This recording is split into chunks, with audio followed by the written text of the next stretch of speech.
Hello everyone and welcome to Morning Coffee Break. I hope everybody is all right today. It is Monday, October 23rd. Currently it's 43 degrees. High today is 68. It's comfortable. No chance of rain again, and winds are calmed down a little bit. They're 3 miles per hour right now.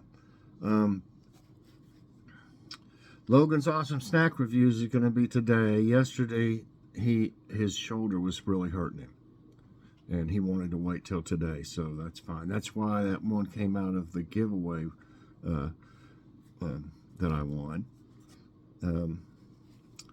and so that changes. I was having the dinner that I was going to have because it's easy to fix after his show, so we didn't have it. We're going to have egg salad sandwiches and soup today, yeah, because it's something easy to fix after doing his show, and I have to get the video started, and that takes a little while, and then so I like to have something that's easy to fix. Okay,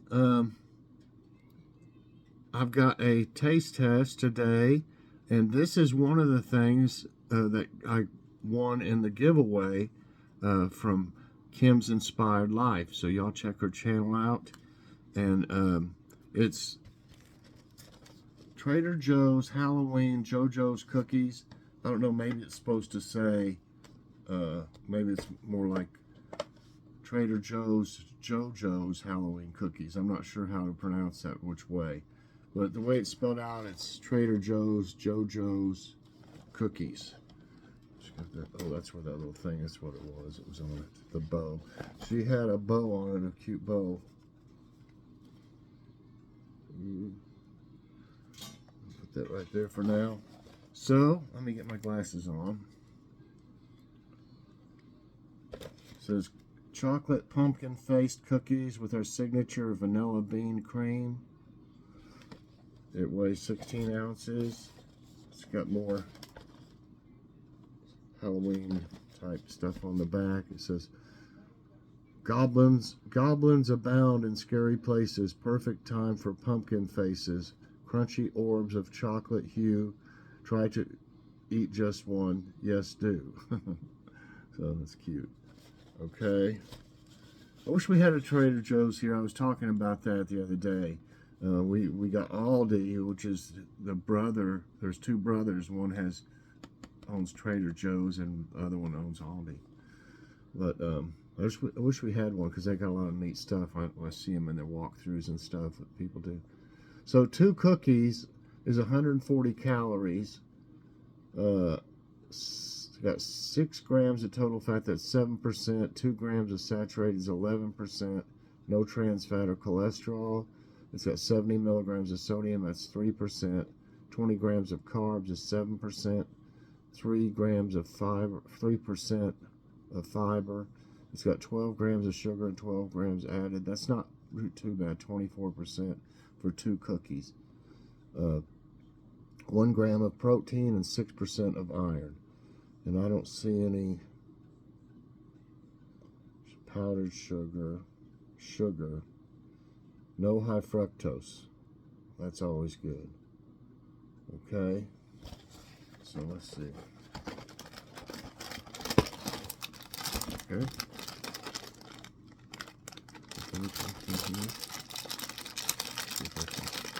Sometimes I have trouble getting a hold on good. Okay. Well, and this one looks like a. They have different faces. I think they're all the same. Isn't that cute? And you can see the orange. You can see the orange in where the eyes are. That's pretty neat. It's that way on the other side too. It's pretty cool. Like it's almost like they're glowing or something. But let me set this up.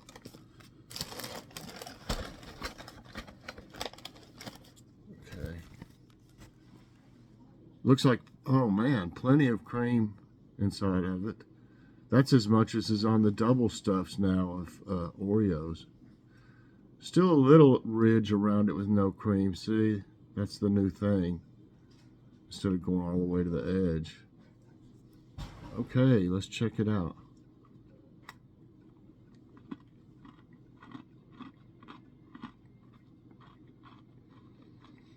Mmm.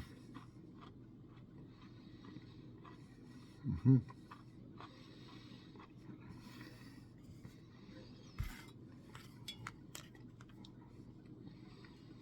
Mm. They're delicious. My goodness.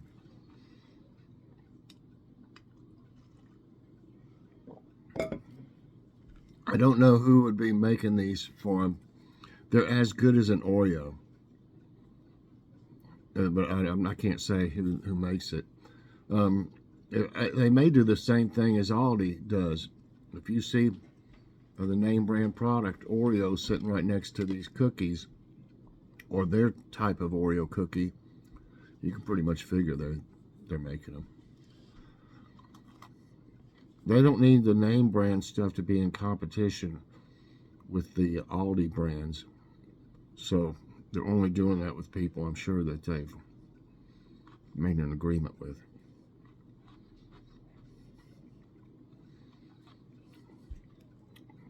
From what I can tell, Aldi has major companies making just pretty much everything for them. That's why it's so good.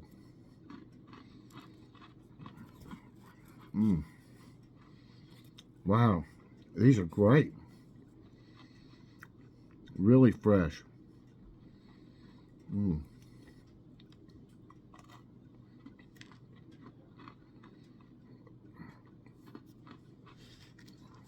Well, good grief, I love them.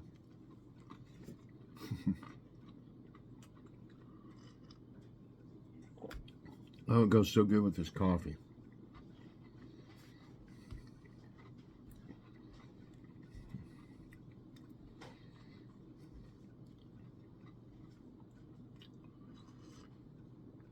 I love them. Okay, really the nutrition facts aren't real bad. I don't know if my teeth might have some.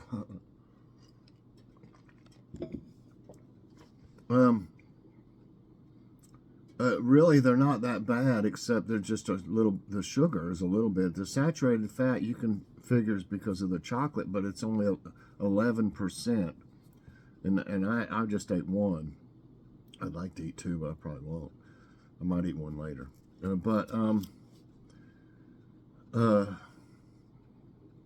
The sugar not being that bad, I'm going to give it a 4.5. 4.5 out of 5. At least it's real sugar in it and not high fructose and stuff. I'm just taking a little bit off of the sugar and just a little bit for the saturated fat. But like I said, that's good for a cookie. That's really some pretty good nutrition facts. It really is. So I don't know if that's typical, probably, of Trader Joe's to try to make healthy versions or healthier versions of stuff. Aldi was supposed to be doing that. I thought they were going to get rid of everything with high fructose, but they have some things, but not all. And I'll give it a 5 out of 5 for taste. The way it tastes, it's great. They're really good. As good as an Oreo any day. And the cream is real fresh in it. It's just real soft and creamy like.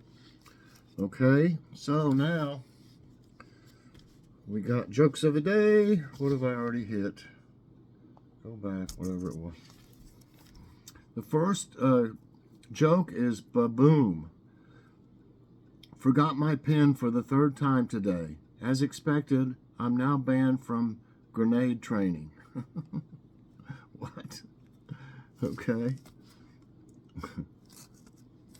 It's not, it didn't mean like the pen number. He forgot his pen for the 3rd time today. Now he's banned from, so what, he took the pen out and forgot about it? I don't know. That doesn't make a whole lot of sense in a way. Okay, this one's called Three Wise Men. Let's see if it's any better. One day, a woman brings her daughter to the doctor's office to get her checked out. After the checkup, the doctor tells the mother that her daughter is pregnant. The mother exclaims, "I'll have you know that my daughter is very classy and is still a virgin. The doctor immediately looks out the window. The mother angrily screams, "What are you doing?" The doctor says, "Last time this happened, 3 men rode up that hill." He's saying it had to be like a miracle. Okay. Fact of the day. A lot of English. In the country of Sweden, 89% of the population speak English. Now, isn't that kind of crazy?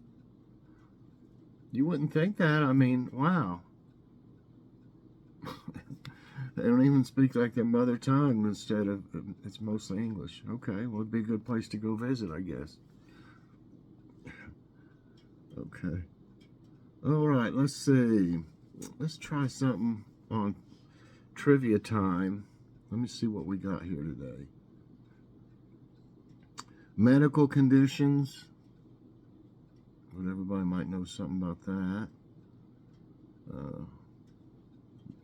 Sports.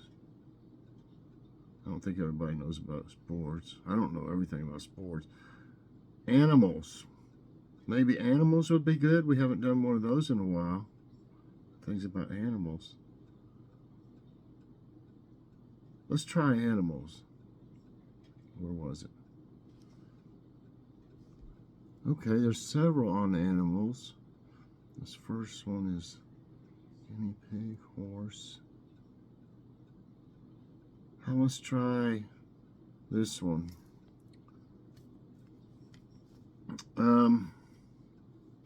What type of animal is a guinea pig? Fish, amphibian, reptile, rodent. I think everybody might be able to get this one. It's not a fish.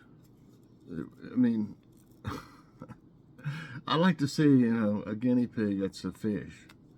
An amphibian means it can live in water and on, in the air, on the ground and stuff.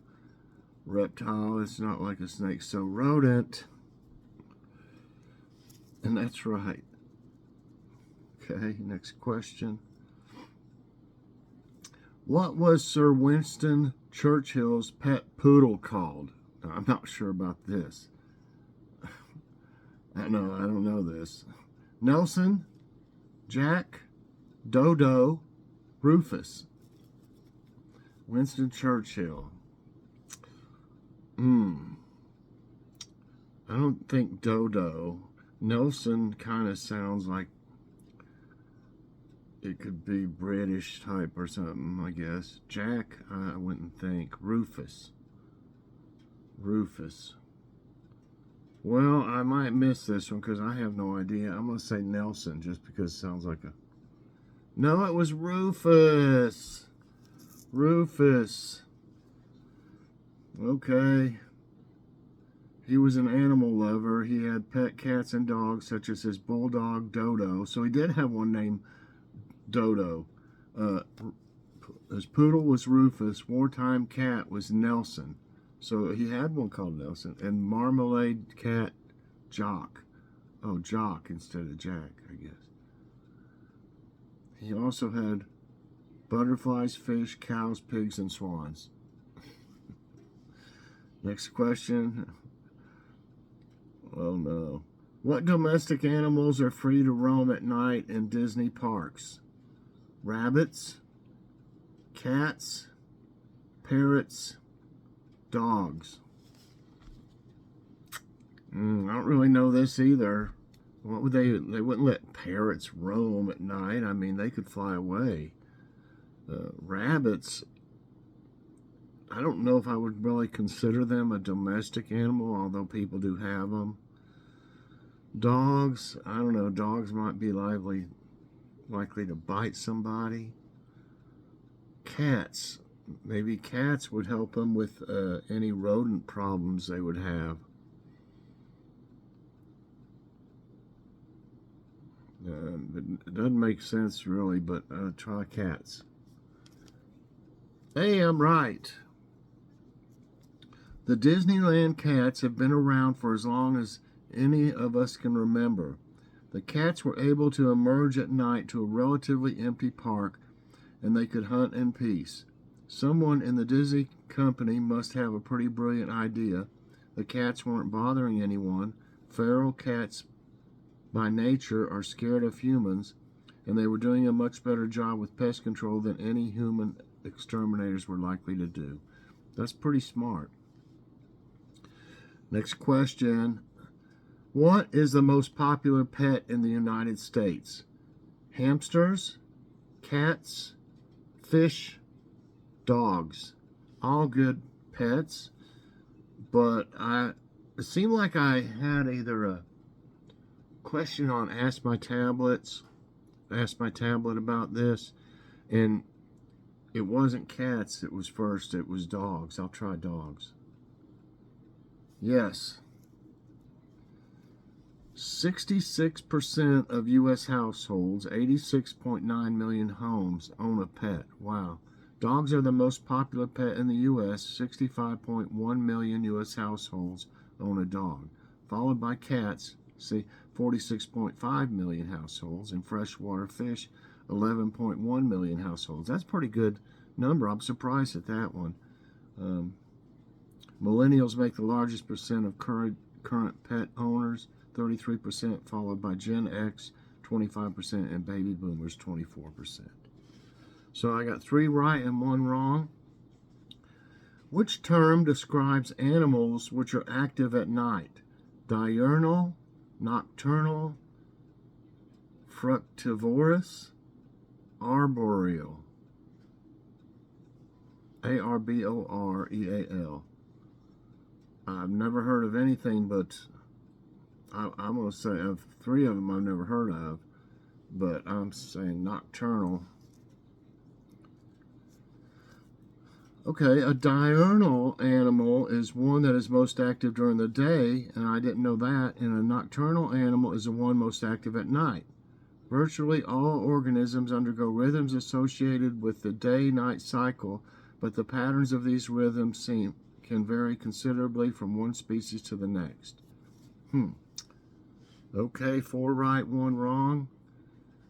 Okay, newts belong to what animal family? Newts. Fish, crocodiles, frogs, salamanders. Ooh, watch out for that newt crocodile. I just caught me a newt fish. That doesn't sound right. Even a newt frog, no. It's got to be salamanders. And that's right. 5 right, 1 wrong. A newt is a salamander in the subfamily Pleurodilinae. The terrestrial juvenile phase is called an eft. Why do you call it an elf? Unlike other members of the family Salamandridae, newts are semi-aquatic, alternating between aquatic and terrestrial habitats. Not all aquatic salamanders are considered newts, however. More than 100 species of newts are found in North America, Europe, North Africa, and Asia. That's interesting. What famous man recorded a song named after the novel Pet Sematary? The Clash, the Ramones, the Cure, the Police. Okay, I remember Pet Sematary, of course. The first one was out in, like, golly, could have been early 90s or late 80s even. And back then, the Police were pretty big. But I don't know about the Clash that far back. I think the Clash was around and the Cure both. The Ramones were around, of course, but they didn't have that many hits. I don't know if I could see the Police doing one like that, though. I think I would remember it. For some reason, I want to say the Clash. This might be my second one wrong. No, it's the Ramones. Okay, I'm thinking of another band, I guess. I'm not sure. I was thinking they're like punk rock. So I got another one wrong. I was thinking of the wrong one. Pet Sematary is a single by the American punk rock band The Ramones from the 1989 album, so I was right about the time frame. Brain Drain. The song, originally written for the Stephen King 1989 film adaptation of the same name, became one of the Ramones' biggest radio hits and was a staple of their concerts during the 1990s.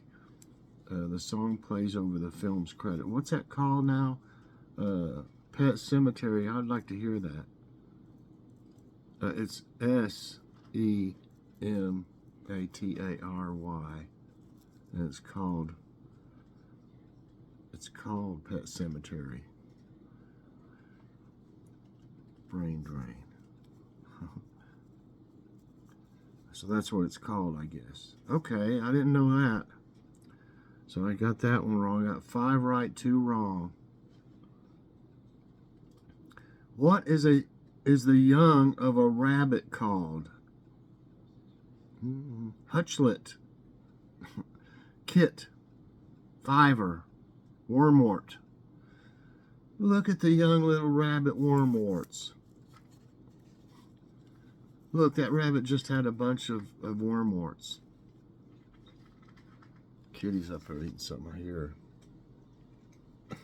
She is. It's on top of that stuff in the box, her little bowl. Hutchlet. Look, there's a bunch of little hutchlets over there. Doesn't sound right. Fiver.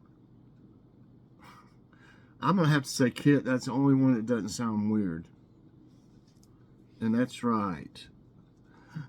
A young rabbit is called a kit. They are born blind and furless, and they are totally dependent on their mother. When they're very young, the baby will only leave the nest if there is a problem. After 2 weeks of age, the young rabbits begin to eat vegetation. At 4 to 5 weeks old, they feed alongside their mother. Huh, okay. Which U.S. president had a pet parrot known for its profanity? And I've heard something about this. Oh my goodness. George Washington, Andrew Jackson, Martin Van Buren, Abraham Lincoln. My goodness. I heard something about this, but I don't remember if there was a name that I remember to it. I don't think it was George Washington, or I don't know much about Martin Van Buren. For some reason, I want to say Abraham Lincoln, because all these are way back. Martin Van Buren's is probably the least far back, I would think. I don't know. I might miss this one too. I want to say Abe Lincoln. No, it was Andrew Jackson. Oh, okay. One of the most unusual pets that lived at the Hermitage was a parrot named Poll, P-O-L-L.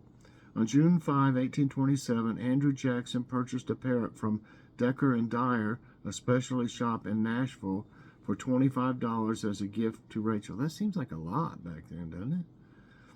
I'm sure that was, a lot of money, really, in 1827. Jackson often wrote to family and inquired about poor Paul's health. On June 8, 1845, the country's 7th commander-in-chief passed away. Thousands gathered to pay their respects, including Paul. Oh, so it spewed profanity, huh? Okay, what pet did eccentric poet Lord Byron keep at Cambridge University? I have no idea. It seems like I've heard that name before, but a vulture, a tiger, a bear, a toucan. I don't think you'd have a bear for a pet, or a tiger at Cambridge University. A vulture, they're pretty. The only one I could see that could be possibly, more way to control it and things like that would be a toucan. Let's see if that's right. No, it's a bear. Oh my gosh. So that's 6 right and 4 wrong. Wow. The eccentric poet Lord Byron is reported to have kept a bear while he was a student at Trinity College in the early 1800s. He's said to have purchased the bear quite possibly at Starbridge Fair in defiance of the rules that ban students from keeping dogs in college. On October 26, 1807, Byron wrote to his friend Elizabeth Pigot, maybe, "I have got a new friend, the finest in the world, a tame bear. When I brought him here, they asked me what to do with him, and my reply was, he should sit for a fellowship." Okay. All right, everybody. I went 6 and 4 today, a little over half. But I learned some things, and that's just as valuable to me as getting them right. So maybe I'll remember the next time I see one that's something like that, question, but maybe something else. Maybe I read it down here. Hopefully I can remember. All right, thanks for watching, everybody. I appreciate it so much. Please press that like button. Also subscribe if you haven't already, and share this out. And hit that so you get all my videos as soon as they come out. Everybody, I hope you have a great day. And check out Logan's Awesome Snack Reviews tonight. Bye, everyone, and God bless.